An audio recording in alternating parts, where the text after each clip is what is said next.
निकाह क्या है? मुसलमानों में विवाह को निकाह कहते हैं। निकाह मतलब होता है इकरारनामा, एग्रीमेंट। तो एक्चुअली में इस्लामिक परंपरा के हिसाब से मैरिज इज एन एग्रीमेंट। इसलिए जब निकाह होगा ना, जैसे मान लीजिए मेरी शादी होगी तो हमसे मौलवी साहब पूछेंगे कि आपको फलां लड़की के साथ बिना किसी दबाव में, और जो अगर मान लीजिए वो दहेज दे रहे हैं, कैश पैसा दे रहे हैं, तो वो बोलेगा कि उन फलां लड़की का नाम बोलेगा कि इस लड़की के साथ आपको निकाह कबूल है। तो अगर हमको कबूल है तो हम बोलेंगे जी कबूल है। तो जब हम ये कबूल बोलेंगे ना, तो उस वक्त लड़की के भाई, चाचा, मतलब लड़कियां के 10-5 गो कम से कम रिश्तेदार लोग वहाँ खड़ा होकर सुनेंगे कि ये खान साहब सही में बोल रहा है कि नहीं, कि कहीं दबाव में बोल रहा है। अगर दबाव में शादी करेंगे तो दिक्कतें ना होगा, तो बोलेंगे कबूल है। तो मौलाना साहब उन गवाहों को कहेंगे कि आप देख रहे हैं ना गवाही, सब लोग सुन लिए ना? तो कहें हाँ। तो एक पेपर पे साइन कर देंगे मौलाना साहब, हाँ। अगला पलटेंगे, वहाँ पहले से लिखा रहता है, क्या आपको इस लड़की के साथ निकाह कबूल है? हम कहेंगे जी कबूल है। फिर पूछेंगे कि हाँ, मतलब पूरा लंबा लाइन होता है कि इनकी लड़की है, बिना किसी दबाव में बामोहब्बत, मतलब अपने दिल से आप निकाह को कबूल करते हैं। 3 बार कर देंगे तो हो जाएगा, और उसका रसीद मिल जाएगा। लीजिए, मतलब एक होता है ना, एडमिशन कराइएगा तो कहीं रसीद मिल जाता है, एक पेपर वर्क की तरह होता है, वो चीज़ है। तो ये बुरा नहीं है भाई, देखिए एक तो रसीद मिल जाता है, क्या बुरा है वहाँ पर। लेकिन आगे जाके देखिए पूरा 3 तलाक का मैटर किया, यहाँ तक में हो गया, शादी हो गया। अब वो लड़कियाँ शादी कर रही है कि नहीं, अब हमारे मौलाना साहब हमारे साथ आए होंगे, जब बारात ले गए होंगे ना, तो एगो मौलाना साहब को ले गए होंगे हम अपने साथ में। अब हमारे मौलाना जाएंगे वो लड़की के पास। अब लड़की जब रहेगी ना, तो एक कमरा में रहेगी, पर्दा ढका रहेगा, पर्दा के ए पार रहेंगे मौलाना साहब, पर्दा उस पार लड़की रहेगी। और हमारे चाचा, पापा, भाई जो 18 साल से ऊपर के बालिग लोग, वो भी पर्दा के पीछे रहेंगे सुनने के लिए कि वो बोल रही है कि नहीं। हाँ, तो मौलाना साहब पूछेंगे, दुल्हन आपको खान सर के साथ बिना किसी दबाव में बामोहब्बत निकाह कबूल है? अब कहेगी जी कबूल है। अब कहीं कहेगी ना, तो कोई उसकी मम्मी खोदेगी, वो तो कबूल है कबूल है। तो हमारे घर वाला कहेगा से निकाह ना करेंगे, चलिए जबरदस्ती कर रहा है, सब पहले से फसल है कहीं मतलब समझ रहे हो ना, गवाह को इसीलिए रखा जाता है। तो यही है गवाह का। तो एक तरह से अच्छा ही है कि भाई आपने गवाही दिया और गवाह का साइन होता है। लेकिन तलाक के समय गवाह क्यों नहीं रखा जाता है? जब आप शादी करके लाए तो 5 गो गवाह रखें, और तलाक के समय में फ़ोन करके तलाक तलाक तलाक, अभी तलाक पे नहीं जाते हैं, अभी तो निकाह पे रहिए, अभी आराम से रहिए। निकाह समझ में आ गया होगा। जब निकाह हो जाती है तो मोहरदैन लिखा जाता है। मोहरदैन is a security money for your marriage. दूल्हा जो होता है ना, उससे मोहरदैन लिखवाया जाता है। मोहरदैन एक पैसे की रकम होती है। जैसे हम लिख दिए कि मोहरदैन में हमने लिख दिया 10 लाख रुपया, लिख के साइन कर दिए, तो वो मेरी शादी के लिए मोहरदैन हो गया। अगर आगे जाकर हम अपनी पत्नी को डिवोर्स देते हैं, तलाक देते हैं, तो हमें वो तलाक तब तक वैलिड नहीं होगा जब तक हम मोहरदैन में लिखे रकम, यानी उस पैसे को उस पत्नी को न दे दे कि हाँ लो भैया, इससे अब तुम तब तक गुजारा भत्ता कर लेना जब तक कि तुम्हारी दूसरी शादी नहीं हो जाती है। तो मोहरदैन क्या, as a security money of marriage हो जाता है। लेकिन अगर मेरी वाइफ हमको डिवोर्स दे देती है, तो हम जो मोहरदैन में राशि लिखे थे वो नहीं लौटाएंगे। समझ आ गया?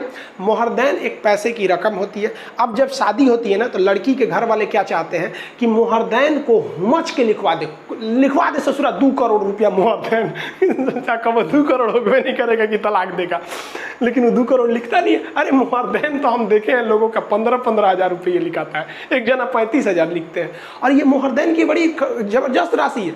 एक परंपरा है मुसलमान में कि वो जो पुरुष होते हैं ना, देखिए आज डिवोर्स का और 4-4 गो बीवी रखने का, इसका अगर आप एक सटीक और एक लॉन्ग टर्म अगर आप उपाय देखते हैं, तो उसका एक ही उपाय है कि लोगों को शिक्षित करके उनकी मेंटलिटी को बढ़ाइए और वो एक सामाजिक ढंग से सोचें, वैज्ञानिक ढंग से सोचें, न कि पुरानी रूढ़िवादी ढंग से सोचें। ये एक सटीक उपाय होता है। तो मुस्लिम जो होते हैं ना, वो अपनी पत्नी को जीवन काल में ही मोहरदैन लौटा देते हैं। ऐसा कहा जाता है कि भाई ये मेरे लिए तुम्हारे लिए एक उधार है। मतलब ऐसा नहीं कि डिवोर्स देंगे।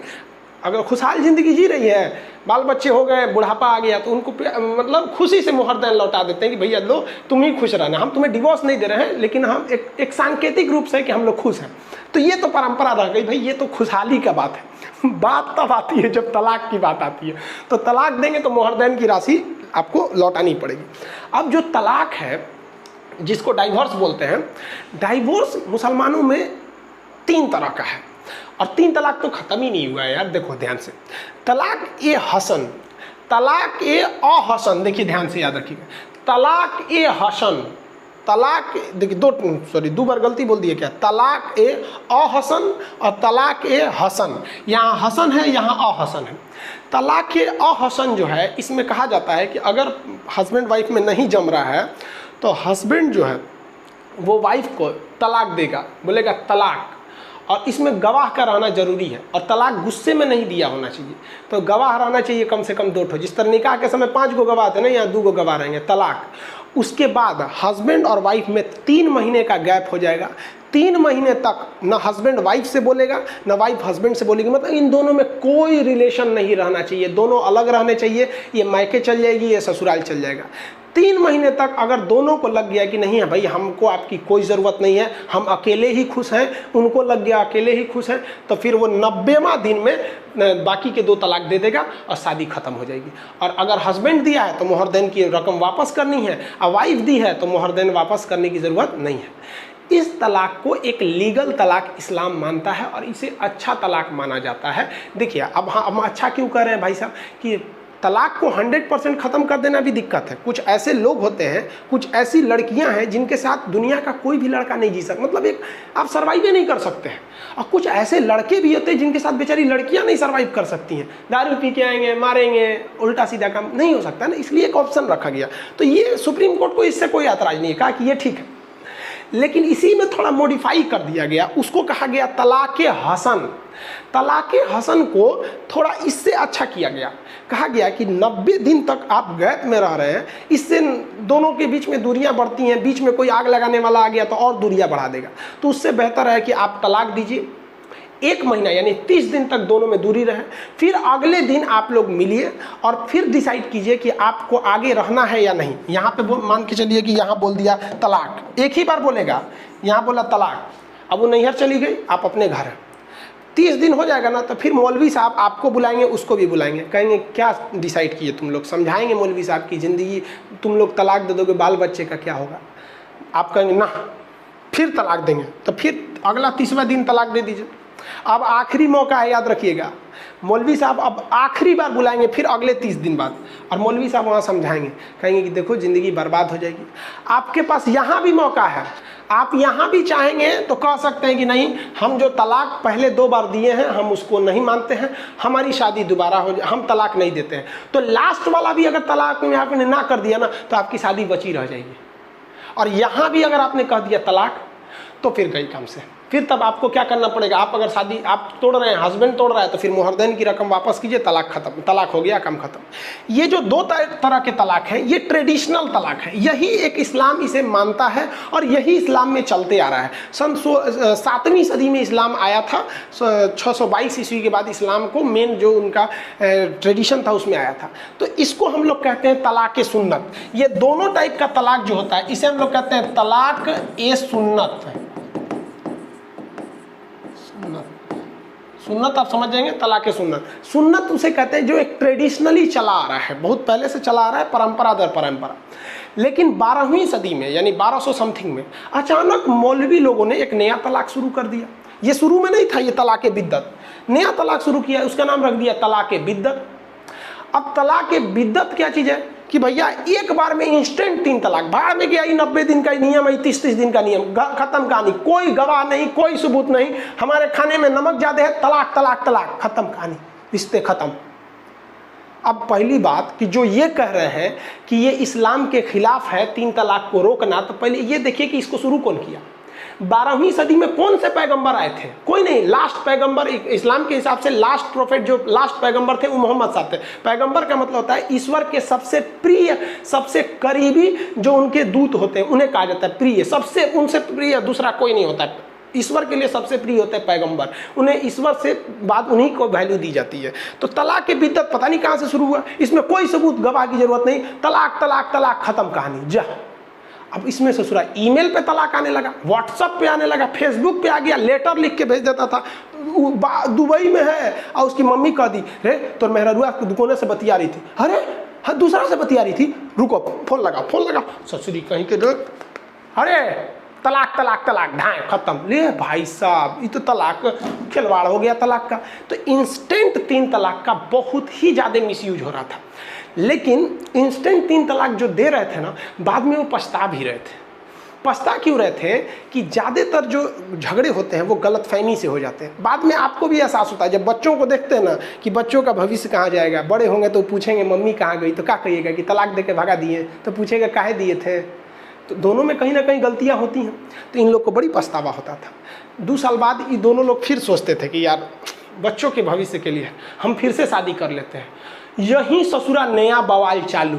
अब आप दूसरा शादी कर ही नहीं सकते हैं। ले भाई, इस्लाम में कहा गया है कि तलाक अगर आप उसको दे दिए तो दूसरी शादी नहीं कर सकते हैं। अब क्या होगा, तब अब आएगा हलाला।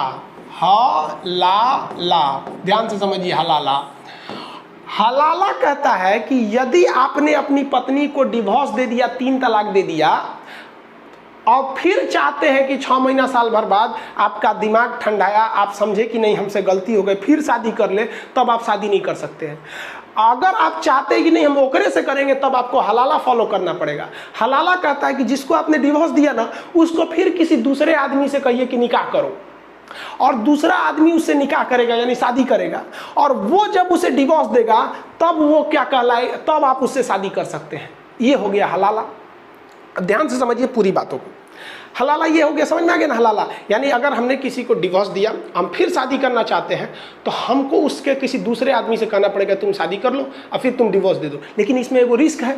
रिस्क क्या है कि मान लीजिए कोई व्यक्ति है, वो अपनी पत्नी को डिवोर्स दिया और कहता है कि फिर कहता है शादी करने के लिए, तो कहेगा किसी दूसरे से तुम निकाह कर लो, तो कह लेगा निकाह कर लिए, और वो आदमी कह रहा कि ना हम 1 महीना बाद लौटाएंगे। ले ससुरा कहीं का चौपट कर देगा। हाँ? क्योंकि निकाह करने का मतलब उसको भाई अब उसकी पत्नी हो गई कानूनी हिसाब से, और कहेगा कि नहीं 1 महीना बाद लौटाएंगे, 6 महीना बाद लौटाएंगे, तो दिक्कत हो जाएगा। अरे भाई साहब, तो अब औरत की जिंदगी चौपट हो गई। अब इसी में काम आने लगे लोग, बूढ़े बूढ़े लोग। अब कोनो 80 साल का चौपट हो गया है, खटिया पे बैठल होकर उठल बैठल नहीं जा रहा है, तो आदमी उसी को खोजता था। हलाला के लिए यही ठीक है, ये तो ससुरा अपने उठ नहीं पा रहा है, एकरा बस में कौन चीज है। तो अपनी पत्नी से कहता था देख भाई तो उस बुढ़ऊ से ब्याह कर ले, बुढ़ऊ से निकाह कर ले। अरे हमको बस कानून न दिखाना है। तो बुढ़ऊ कहेंगे हम काहे लिए निकाह करेंगे, तो हमको क्या चाहिए, कुछ पैसा दे दीजिए, आपकी पत्नी सुरक्षित रहेगी, हम हलाला निकाह कबूल करेंगे, अगले दिन डिवोर्स दे देंगे। तो पैसा का कमाई हो जाता था। अब कोई आपसे कहेगा कि आपका उम्र 25-26 साल है, आपको कोई कहेगा कि हमारी पत्नी है, एक दिन ब्याह करके डिवोर्स दे दो, तो देंगे, कहेंगे 1-2 महीना अभी छोड़ो, बाद में हलाला देंगे वहाँ पर। तो वो बुढ़ऊ काम आता था सब, तो उनका इनकम होता था वहाँ पर।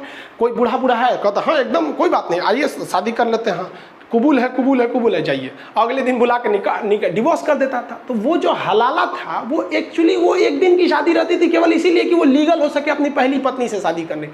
तो भाई साहब एक तो हलाला अजीब टाइप का सुनने में लगता है, भाई उसको खिचड़ी बना दिया है वहाँ पर।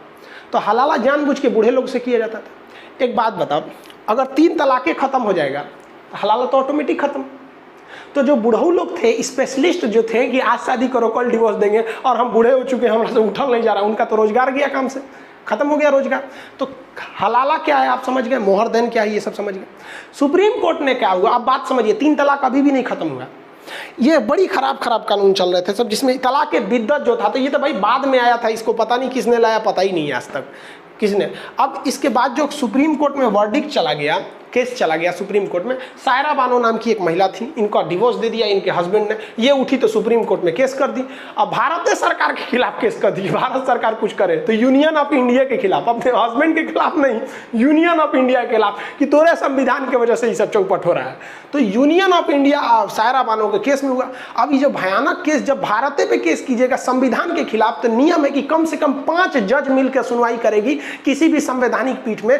क्वेश्चन पूछा था पीसीएस के एग्जाम में, अब तक बैठी सबसे बड़ी संवैधानिक पीठ कौन थी, तो केशवानंद भारती मामले में 13 जज बने थे, गोरखनाथ वाले में 11 जज बैठे थे। तो कम से कम कितने जज होने चाहिए, 5। तो सायरा बानो वाला जो केस है, इस सायरा बानो वाले केस में 5 जज बैठे थे। अब जज के नाम से क्या मतलब है आपको, जज में एक इसमें मुस्लिम जज भी थे। आपको इसलिए बोल रहे हैं मुस्लिम जज थे क्योंकि मुस्लिम से रिलेटेड मामला था, हालांकि हम ये मुस्लिम हिंदू नहीं करना चाह रहे थे, मतलब आपको बता दिए कि नहीं इसमें मुस्लिम जज भी थे। 5 जज में से 2 जजों ने कहा कि नहीं ये 3 तलाक इस्लाम का मुख्य हिस्सा है और आर्टिकल 25 कहता है कि हमें सुप्रीम कोर्ट को धार्मिक मामले में, मूल अधिकार के मामले में हस्तक्षेप नहीं करना चाहिए। संसद कानून बनाना चाहे तो बना सकती है। तो 2 लोग तो फेवर में हो गए, सारा बानो कही गए तो ये कहते फेवर में चल गया। जबकि 2 जज थे वो अगेंस्ट में थे, कहे कि नहीं 3 तलाक गलत है, क्योंकि कहा गया है कि कानून के नज़र में सब बराबर है, लड़की लड़का दोनों बराबर है, लेकिन 3 तलाक तो लड़का को ज़्यादा वैल्यू दे रहा है, लड़की को कम दे रहा है। और साथ ही साथ आर्टिकल 13 क्या कहता है कि अनुच्छेद 13 क्या कहता है कि कोई भी ऐसा कानून जो संविधान के बनने से पहले था, अगर उसके वजह से किसी के मूल अधिकार आज के वक्त में प्रभावित हो रहे हैं तो वो वाले मूल अधिकार, वो वाले पुराने कानून खत्म हो जाएंगे। अब ये इंस्टेंट 3 तलाक को 1937 में अंग्रेज मान्यता देके चले गए थे सब। अब जब हमारा संविधान लिखा गया तो उसमें अनुच्छेद 13 जोड़ा गया, कहा गया कि अंग्रेजों के वक्त के जितने भी कानून हैं वो अभी भी लागू रहेंगे, बशर्ते वो कि वर्तमान समय में वो किसी के संविधान को ठेस न पहुंचाते हो। तो संविधान कहता है अनुच्छेद 14 कि सब बराबर हैं, वो कहता है 3 तलाक पुरुषों को महत्व ज़्यादा देता था, तो ये अनुच्छेद 13 का उल्लंघन था, इसलिए सुप्रीम कोर्ट ने कहा कि नहीं ये अगेंस्ट है। और साथ ही एक और जज थे, उन्होंने तो सीधा कह दिया कि ये अन इस्लामिक है। अन इस्लामिक इसलिए कि 12वीं सदी में इसको प्रारंभ किया गया, ये शुरू से था ही नहीं यहाँ पर अन इस्लामिक। तो बताइए 3 जजों ने तो 3 जजों का फैसला क्या आ गया 3 तलाक के खिलाफ में, तो 3 तलाक को बैन किया गया 3-2 के मत से। यानी 2 लोगों ने कहा कि नहीं, 2 जजों ने कहा कि नहीं 3 तलाक रहना चाहिए और 3 जजों ने कहा कि नहीं ये अन इस्लाम, ये गलत है। तो 2017 में सुप्रीम कोर्ट ने ऑर्डर दे दिया कि आज से हम नियम बना देते हैं कोई 3 तलाक नहीं देगा। और उसने सुप्रीम कोर्ट ने किसको आदेश दिया 2017 में कि संसद को आदेश दिया कि आप इसके लिए एक कानून बनाइए। हम तो बस ये बोल दिए कि आप 3 तलाक नहीं दे सकते हैं, अब आप ये कानून बनाइए, क्योंकि कानून बनाने का अधिकार संसद को है कि अगर कोई 3 तलाक दे देता है तो कितनी सजा दी जाएगी, किस किस प्रोसीजर से उसे गुजरना पड़ेगा। ये सुप्रीम कोर्ट नहीं ना बनाएगा, ये तो जनता का कानून बनाता होता है। जनता अपने लिए चुन के भेजी है सांसदों को, वो कानून बनाएंगे। तो 2017 में आया, अब गवर्नमेंट को मिल गया मौका, क्योंकि 2019 में चुनाव था। 2019 के चुनाव में गवर्नमेंट ने इसे इस तरह से भजाया कि पूरी हिंदुस्तान भाड़ में गया। सुप्रीम कोर्ट पते नहीं है किसी को कि ये सुप्रीम कोर्ट के कहने पर हो रहा है। इसकी मुख्य जो किरदार थी सायरा बानो, उसको किसी को पते नहीं है और लोगों को लग रहा है ना गवर्नमेंट 3 तलाक खत्म कर दी। चलो भैया गवर्नमेंट ने पारित किया, गवर्नमेंट की भी है इसमें, ऐसा नहीं है कि आप गवर्नमेंट को नकार सकते हैं, क्योंकि अगर गवर्नमेंट मेजॉरिटी से पास नहीं कर पाती तो नहीं हो पाता। 2018 में गवर्नमेंट इसको सोची थी पास करने के लिए, नहीं हो पाया था राज्यसभा से। बाद में इसे 2019 में इसे संसद से मतलब अनुमति मिल गया था, चुनावी मुद्दा भी हो गया था और 3 तलाक को खत्म कर दिया गया। अरे भाई साहब अब जरा आप पीछे आइए, 3 तलाक में केवल ये वाला खत्म हुआ है, तलाक के बिद्दत। समझ में आ गया? पटना में जो लड़के थे उन्हें हम पढ़ा रहे थे क्लास में, प्रतियोगिता दर्पण वाला क्लास था, उसमें बताया था केवल तलाक के बिद्दत खत्म हुआ है। ये आज भी लागू है। समझ में आ गया? ये कब खत्म होगा? जब यूनिफॉर्म सिविल कोड आएगा, समान सिविल संहिता, आर्टिकल 44 44वां जो हमारा नीति निर्देशक तत्व है वो। आज हम पॉलिटी के क्लास में आपको 35 तक पढ़ा दिए हैं, 44 पढ़ाएंगे तो वहाँ पढ़ाएंगे समान सिविल संहिता क्या होती है। तो 3 तलाक, तलाक ए अहसन अभी भी है, तलाक ए हसन अभी भी है। खत्म कौन हुआ है? तो भैया तलाक ए बिद्दत। याद रखिएगा, तलाक खत्म नहीं हुआ है, तलाक ए बिद्दत आज भी एक महीने के गैप पर आप तलाक दे सकते हैं। तो ये गवर्नमेंट ने संसद से पारित कर दिया। पारित करने के बाद कुछ महिलाएं इसकी विरोध में चली आई और हजारों महिला विरोध में आ गई और कहीं कि तलाक बिल वापस करो। और इनके बैनर पे लिखा था ट्रिपल तलाक बिल अनकॉन्स्टिट्यूशनल। भैया सुप्रीम कोर्ट ने कहा है कि ये कॉन्स्टिट्यूशनल है, यानी ये संविधान के हिसाब से सही है। अब ये कहती हैं कि अनकॉन्स्टिट्यूशनल है। हमको लगता है कि सुप्रीम कोर्ट का जज संविधान ज़्यादा पढ़ा है इन लोगों के तुलना में। और ये इंस्टेंट 3 तलाक तो ये तो बाद में शुरू हुई थी, आपको बता दिए भैया सुप्रीम कोर्ट ने कहा कि अब हमारा बात को क्या वैल्यू जब सुप्रीम कोर्ट खुद बोल रहा है। हमारी और आपकी क्या औकात है सुप्रीम कोर्ट के आगे कि हम माथा लगाएं? जो बोल दिया चुपचाप सुन लीजिए, कोई कुछ नहीं कर सकता है सुप्रीम कोर्ट के आगे। जबकि कुछ महिलाएं इसके फेवर में थी, मिठाई खिला रही थी लोग कि भैया चलो चलो मिठाई खाओ, फेवर में हो गया। अब संसद ने जो कानून बनाया उसमें सजा का प्रावधान किया, कहा कि अब ये संज्ञेय अपराध है। 3 तलाक क्या है? एक संज्ञेय अपराध है, मतलब ये 3 तलाक जो है ट्रिपल तलाक, अब इस पर जो है वो मतलब खतरनाक अपराध में जोड़ा जाएगा और पुलिस बिना वारंट आपको गिरफ्तार कर सकती है। वारंट की जरूरत नहीं, सीधे महिला गई और शिकायत कौन करेगा? महिला, या महिला का कोई संबंधी जाके शिकायत कर देगा कि इसका हस्बैंड, मतलब मेरी बहन का हस्बैंड इसको 3 तलाक दिया, या खुद महिला जाके कह देगी कि दरोगा साहब हमको 3 तलाक दिया। दरोगा कुछ नहीं देखेगा, आप दिए हैं कि नहीं दिए हैं, सही बोल रही कि नहीं बोल रही है, कुछ नहीं देखेगा। चल बाबू तू अंदर चल, जेल में चल, डाल देगा पुलिस स्टेशन में। और पुलिस स्टेशन में एक बार आ गया ना तो फिर इसको जमानत जो देगा वो मजिस्ट्रेट देगा, जज। और मजिस्ट्रेट तब तक जमानत नहीं देगा जब तक वो इस महिला की बात न सुन ले। अब मान ली के चलिए कि किसी की पत्नी जाके बोल दी कि हमारा हस्बैंड तलाक दिया है, ठीक है, वो तो चल गए जेल में।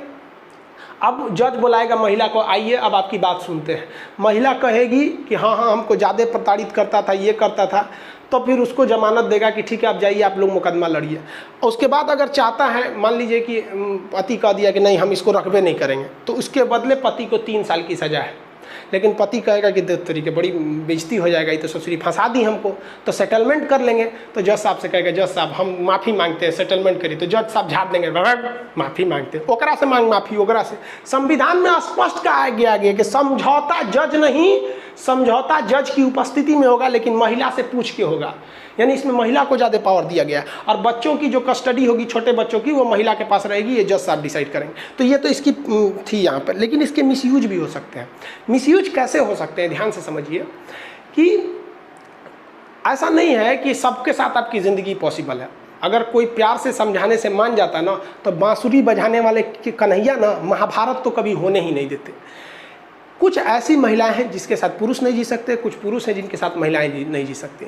इसलिए सुप्रीम कोर्ट खुद कहता है कि हम तलाक दिला सकते हैं, हाई कोर्ट भी खुद दिला सकता है, लेकिन आप प्रूफ कीजिए कि नहीं रियल में प्रॉब्लम है तो तलाक दे सकते हैं। तलाक का कई रीजन है कि अगर दूसरे से अवैध संबंध है, नपुंसकता है, या फिर कई कारण है, उनमें से है, तभी मनमौजी तलाक नहीं चलेगा वहाँ पर। क्योंकि बहुत से लोग, आप खुद देखिए ना, नरेंद्र मोदी जी के साथ पूरे देश को संभाल सकते हैं, पत्नी को संभाल पाए क्या?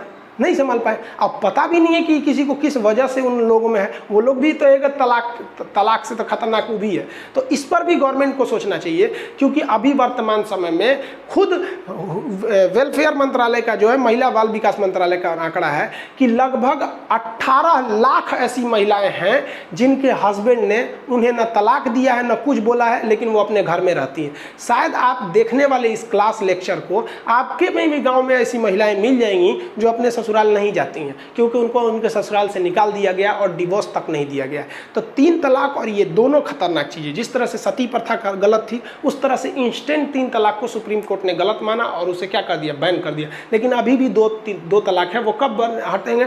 जब वो गवर्नमेंट यूनिफॉर्म सिविल कोड लाएगी, और वो ले आएगी भी। लेकिन यूनिफॉर्म सिविल कोड को हम नेक्स्ट क्लास में समझाएंगे कि वो काफ़ी टफ हो जाएगा, वो इतना सिंपली नहीं होगा, उसमें कुछ ज़्यादा झमेले हैं। तो इसमें समझे, इसका मिसयूज भी हो सकता है। अगर महिला चाहेगी तो मिसयूज भी कर सकती है।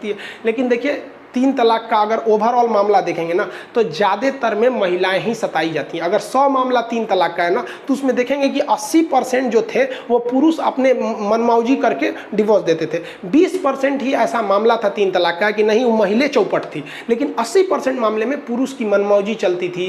मतलब ज़्यादातर ये होता था जो समाज में दिख रहा है। अब सुप्रीम कोर्ट कह दिया, हमारा कहने ना कहने से क्या फ़र्क पड़ने वाला है। मतलब एक कहावत कहा जाता है ना, फूफा के घुसियाने से किसी का शादी नहीं करता है। यानी हम आपको बस सुप्रीम कोर्ट के वर्डिक्ट को समझा दिए, समझा गया। पीडीएफ आप लोग को मिला होगा, ये तो समझ गए इसका तो क्या चीज़ है, हलाला वगैरह, तो ए टू चीज़ें को आप लोग